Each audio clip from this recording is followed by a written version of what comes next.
Assalamualaikum warahmatullahi wabarakatuh. Kita berjumpa kembali dalam Inspirasi Ramadan. Dalam momentum Ramadan tahun ini kita akan menampilkan berbagai pengalaman religius syarat makna dari sejumlah tokoh, baik dari kalangan agamawan maupun profesional yang diharapkan mampu menginspirasi kita semua untuk lebih meningkatkan ibadah kita dan ketakwaan kita di bulan suci ini. Dan hari ini kita akan menggali inspirasi dari salah satu tokoh. Sudah bergabung bersama kita Menteri Pariwisata dan Ekonomi Kreatif Sandiaga Uno. Apa kabar Bang Sandi? Baik-baik Mas Rudi. Assalamualaikum warahmatullahi wabarakatuh. Warahmatullahi wabarakatuh. Tetap semangat Bang ya? Tetap semangat. Tetap semangat. Kita harus tingkatkan optimisme dan menebar motivasi khususnya di bulan suci Ramadan ini. Meskipun di bulan Ramadan harus tetap semangat dan tetap optimis. Keren sekali ini. Bang, nih sebelum kita mulai, saya mau bacain sesuatu nih Bang nih. Mencukur rambut gaya sarukan. Cakep. Potongannya rapih, tidak berantakan. Artinya? Selamat menyambut bulan Ramadan. Salah dan hilaf, mohon dimaafkan Bang Sandi. Oke, saya balas pantunnya ya. Siap. Bulan puasa, bulan penuh ampunan. Cakep. Mari tingkatkan ibadah kita agar besar pahalanya. Kalaulah mencari program dialog unggulan, pasti inspirasi Ramadan. Oh. Keren. Pergi ke kota tua, membeli makan. Apaan tuh? Makanannya enak, sayang kalau dilewatkan. Mas Rudi Andanu, mari terus disiplin, terapkan protokol kesehatan. Oh siap. Agar sektor pariwisata dan ekonomi kreatif bangkit ke depan. Wih, keren. Wah saya nggak bisa ngebalas nih. Langsung nyerah. Bang Sandi, ini selain kita berbalas pantun, kita juga pengen dong dengerin pengalaman-pengalaman Bang Sandi di bulan Ramadan. Baik bulan Ramadan yang sekarang ini maupun mungkin bulan-bulan Ramadan yang pernah berlalu ya. Nah, ini kebetulan saya lihat juga nih Bang Sandi di Instagram nih, walaupun bulan Ramadan layupnya masih keren juga tuh. Masih main basket Bang Sandi? Ya, Ramadan ini kita kan memang harus menggunakan bulan penuh rahmat, belum bulan yang baik ini untuk terus meningkatkan ketakwaan kita. Tapi salah satu yang tidak boleh luput selama bulan suci Ramadan adalah kita menjaga kebugaran. Dan kebetulan kemarin kita dapat kesempatan ada break sedikit antara dua kegiatan. Saya diundang sama teman-teman anak-anak muda nih, milenial dari generasi Z. Kayak saya gini ya, saya gini. Ya kayak kita gini, kayak Mas Rudi lah, milenial yang optimal dan fenomenal. Jadi, langsung diajak main basket, ya buat happy aja, menjaga kebugaran, melatih akurasi, dribble tipis-tipis. Wih, asik. Ya, jadi kesempatan untuk latihan, dapat keringat dikit, nggak nyampe 30 menit. Nah inilah play-up-nya nih. Itu namanya Euro Step. Oke. Aduh. Jadi ya bulan puasa biasanya saya kurangi sekitar 30% jumlah dari kegiatan berolahraga, tapi masih tetap dilaksanakan. Oke. Bang Sandi, kalau tadi Bang Sandi bilang itu tadi sempat menyempatkan diri untuk menjaga kebugaran di antara dua kegiatan. Ini selama bulan Ramadan ini kegiatan memang kalau ngelihat agenda aja memang masih padat Bang ya? Masih padat, dan memang saat bulan Ramadan ini, khususnya ya bulan Ramadan tahun lalu juga, ini saat yang sangat prihatin ya, kita menghadapi begitu besar tantangannya di sektor pariwisata dan ekonomi kreatif. Oleh karena itu saya mengisi dengan kegiatan-kegiatan yang bisa mengaktifasi program kebangkitan dan kepulihan sektor pariwisata dan ekonomi kreatif. Saya menggelar rapat yang saya sebut kolabor aksi. Jadi audiensi itu saya ganti dengan rencana kerja yang langsung bisa aktivasi di lapangan secara detail. Kita lakukan betul-betul review secara menyeluruh, karena di tengah pandemi ini kesempatan kita, Mas Rudi, untuk melakukan persiapan-persiapan agar destinasi kita bisa terus berinovasi, terus beradaptasi, dan dengan kita gercep, saya bilang gerak cepat, geber, gerak bersama, dan gaspol, garap semua potensi.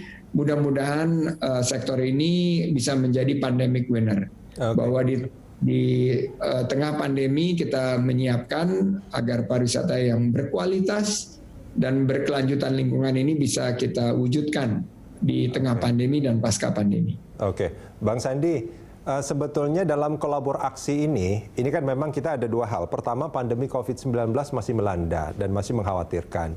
Yang kedua, sekarang bulan puasa. Dalam kolaborasi yang yang dilaksanakan itu, sebetulnya sekarang ini kementerian ini sedang mempersiapkan destinasi-destinasi wisata untuk pada saatnya nanti ketika mungkin keadaan membaik, keadaan pandemi membaik ini sudah siap, atau sebetulnya juga menyiapkan seperti yang tadi Bang Sandi bilang, ada inovasi-inovasi bahwa sebetulnya dalam situasi pandemi dan juga mungkin dalam situasi Ramadan seperti sekarang masih ada loh sebetulnya tempat wisata yang masih bisa juga sebetulnya untuk dijual dalam tanda kutip. Ya, itu adalah kombinasi Mas Rudi. Jadi kalau kita lihat memang target utama pemerintah adalah menekan angka penularan COVID-19 secara strategis di setiap elemen dan subsektor ekonomi dan kehidupan kita. Yang saya ingin pastikan bahwa destinasi-destinasi pariwisata kita dan ekonomi kreatif mengadopsi protokol kesehatan yang ketat dan disiplin. Sehingga nanti bahwa di tengah-tengah pandemi ini kita bisa secara tegas menyatakan bahwa kunjungan kita ke destinasi wisata dalam konteks PPKM skala mikro dan mengacu kepada protokol kesehatan yang ketat dan disiplin 3M, 3T, juga ada program vaksinasi untuk para pelaku pariwisata ekonomi kreatif ini akan semakin menghadirkan rasa aman dan nyaman. Dan kalau kita lihat di dunia fantasi nih, saya berinteraksi langsung, saya sampai ajak anak saya.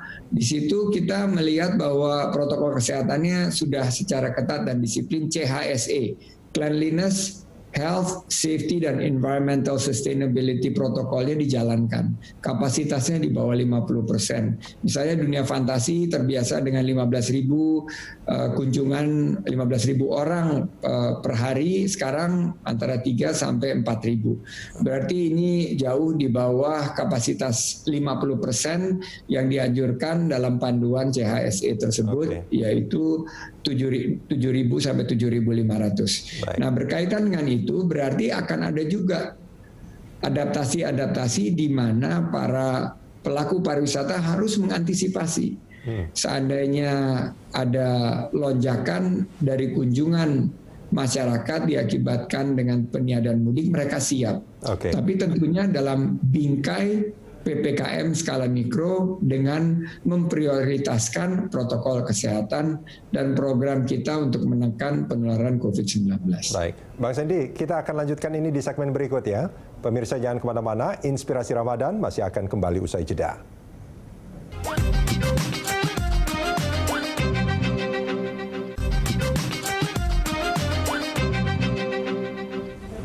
Kembali di Inspirasi Ramadan, kita masih bersama dengan Menteri Pariwisata dan Ekonomi Kreatif Sandiaga Uno. Bang Sandi, ini di netizen lah kalau kita boleh sebutkan, yaitu banyak sekali netizen yang budiman. Kenapa, Bang Sandi? Netizen yang budiman yang maha benar. Saya nggak menambahkan, saya hanya bilang netizen aja deh. Netizen itu mungkin bingung, mungkin kritik, mungkin apa gitu ya terkait kebijakan pemerintah. Kita sedang mendorong pariwisata dan ekonomi kreatif. Di sisi lain sebetulnya mudik ini dilarang gitu. Nah, ini sebetulnya bagaimana, Bang Sandi?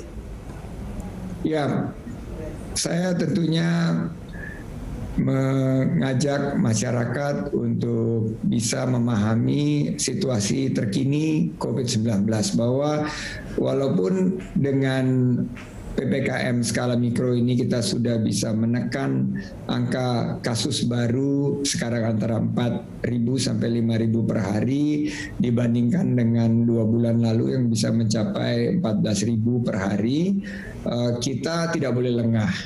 Oleh karena itu, belajar dari pengalaman Nataru Lebaran tahun lalu, di mana angka peningkatan kasus baru itu bisa mencapai 93-94%. Oleh karena itu, pemerintah mengambil keputusan strategis untuk meniadakan mudik.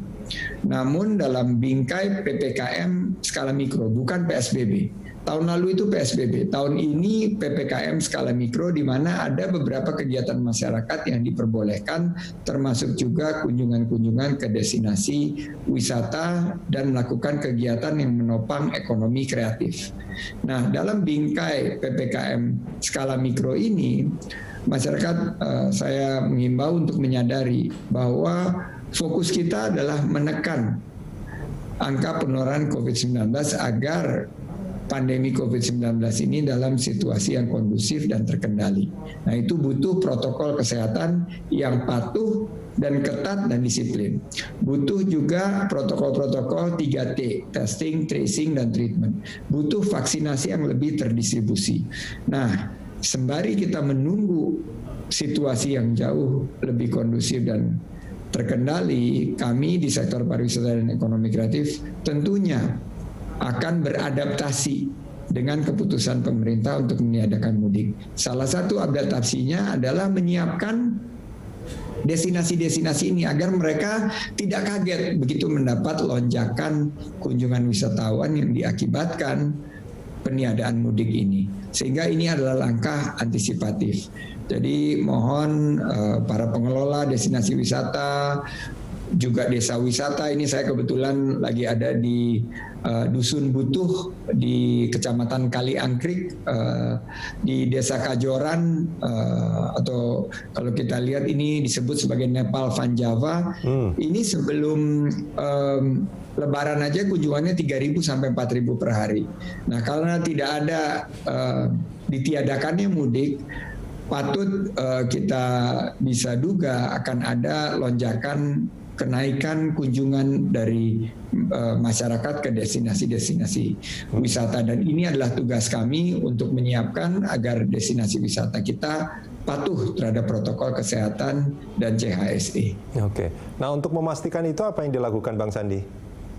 Kita berkoordinasi dengan Satgas COVID-19, terutama juga yang di daerah, dengan para kepala daerah, sahabat-sahabat saya di destinasi-destinasi wisata ini terus berkoordinasi, para gubernur, wakil gubernur, kepala dinas, juga bupati, wali kota, sampai ke level kepala desa. Kita sudah memiliki satu jejaring semacam pusat untuk komunikasi agar kebijakan kita bisa didistribusikan, didiseminasikan ke level terbawah. Saya selalu ingatkan, keputusan akhir itu ada di tangan para pemangku kepentingan di daerah, termasuk para wali kota, para bupati, para gubernur, wakil gubernur. Okay. Jika seandainya angka COVID ini meningkat secara tajam dan dalam waktu, karena kita tidak tahu nih perharinya kan naik turun. Tapi kalau ada peningkatan yang patut kita harus waspadai, tentunya kita akan proaktif untuk berkoordinasi agar kesiapan kita untuk menekan angka virus COVID-19 ini tetap menjadi prioritas utama kita. Baik, Bang Sandi, para pekerja di sektor pariwisata kan dulu tuh rencananya akan divaksin termasuk yang pertama, maksudnya di awal, termasuk yang di awal. Nah, itu sekarang targetnya bagaimana, Bang? Apakah sudah selesai semuanya atau memang sekarang juga masih terus berlangsung? Berapa banyak yang sudah divaksin? Karena itu juga kan sebetulnya untuk memberikan rasa aman bagi para calon wisatawan untuk berkunjung. bukan hanya untuk calon wisatawan Mas Rudi, tapi juga untuk para pekerja di sektor pariwisata dan ekonomi kreatif. Ada 34 juta masyarakat yang menggantungkan mata pencariannya dan penghidupannya di sektor pariwisata dan ekonomi kreatif. 13 juta di pariwisata, sekitar 20-21 juta di ekonomi kreatif, kuliner, fashion, kriya, dan sektor-sektor yang ada di bawah ekonomi kreatif. Nah, saya mengingatkan bahwa partisipasi kita di program vaksinasi ini tentunya dalam langkah menopang apa yang ditargetkan oleh pemerintah bahwa 180 juta lebih masyarakat Indonesia harus divaksinasi dalam program 1 tahun ke depan. Nah, sekarang ini masih terus berlangsung program vaksinasi ini. Setiap hari saya mendapat laporan para pelaku pariwisata dan ekonomi kreatif di masing-masing sentra-sentra pariwisata ini terus meningkat jumlahnya. Bali kita targetkan bulan Juli ini sudah mencapai 70%. Mudah-mudahan kita bisa declare kepada dunia luar bahwa Bali ini sudah dalam posisi 70% lebih divaksinasi dan diharapkan mendapatkan status herd immunity atau kekebalan komunal. Nah, tapi tetap kita walaupun sudah divaksin, walaupun sudah testing, tracing, dan treatment, tetap protokol kesehatan harus dipatuhi secara ketat dan disiplin. Baik, Bang Sandi, kita harus kembali jeda. Kita akan lanjutkan ini di segmen berikut. Pemirsa, jangan kemana-mana, Inspirasi Ramadan masih akan kembali.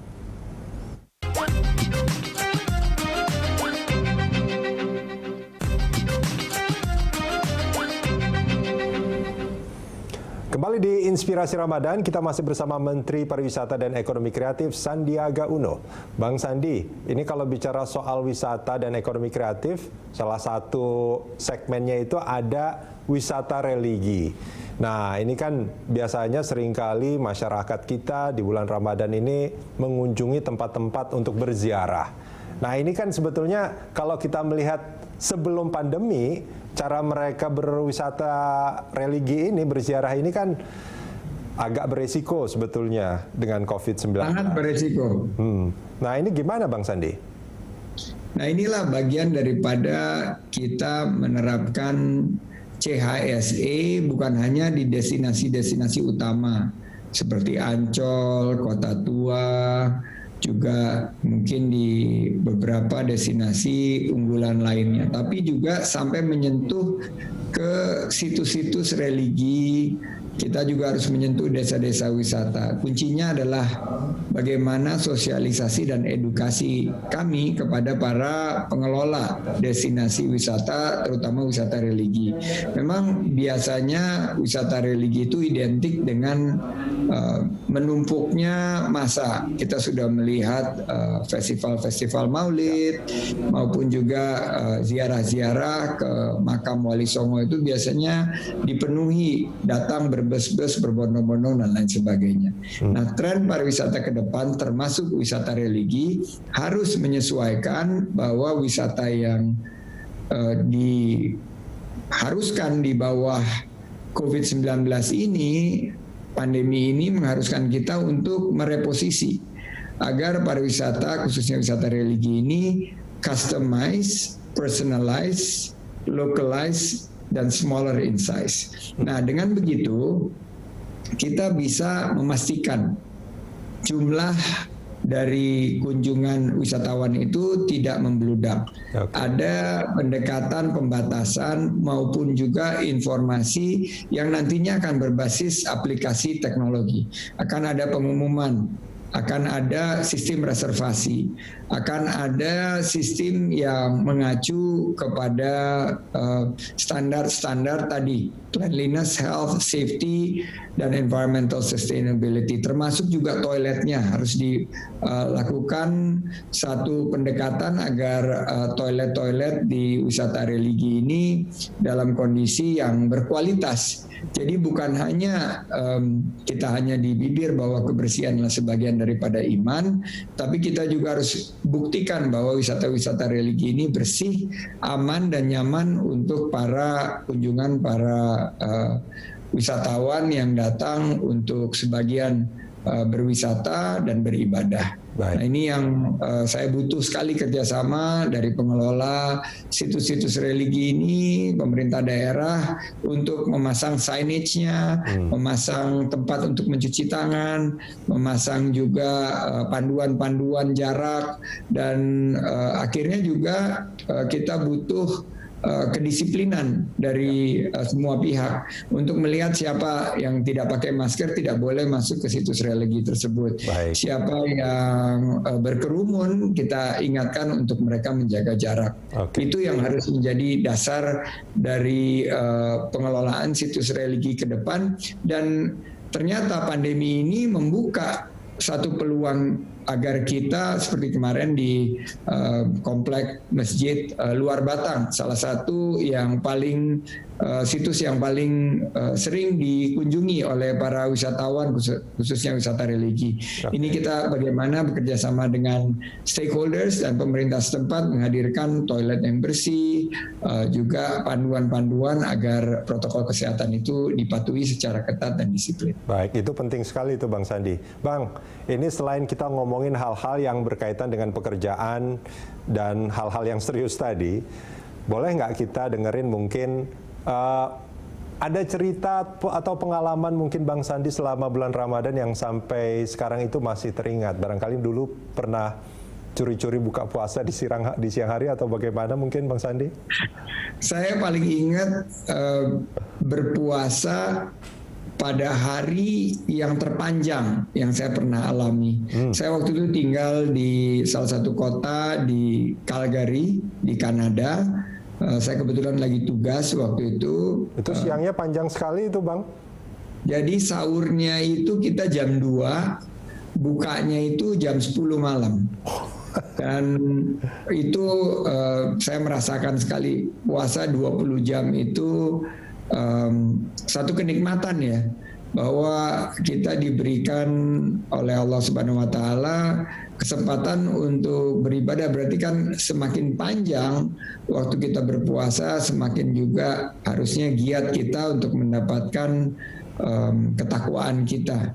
Kan puasa ini bulan yang penuh rahmat, penuh ampunan, apalagi saat kita berpuasa itu doa kita diterima. Wah, pada saat itu kurang lebih tahun 90-an itu saya mengalami nikmatnya berpuasa terpanjang. Dan ya itu tidak akan mungkin saya lupakan, dan sekarang ini merasakan begitu nikmatnya berpuasa di tanah air.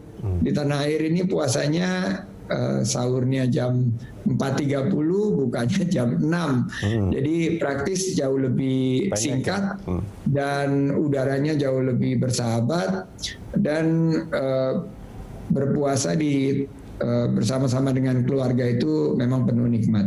Oke, Bang Sandi, kalau menurut Bang Sandi sendiri makna Ramadan apa Bang?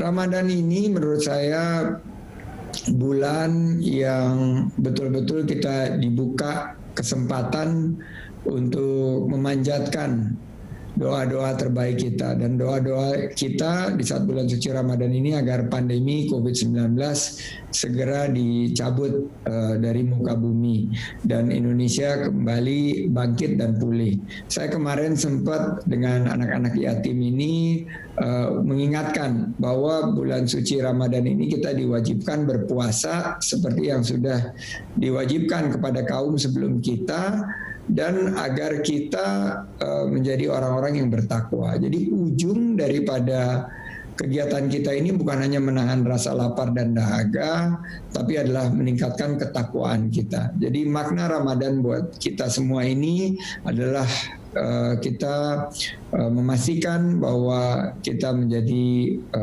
insan yang bertakwa, khususnya di tengah-tengah pandemi ini, saling peduli.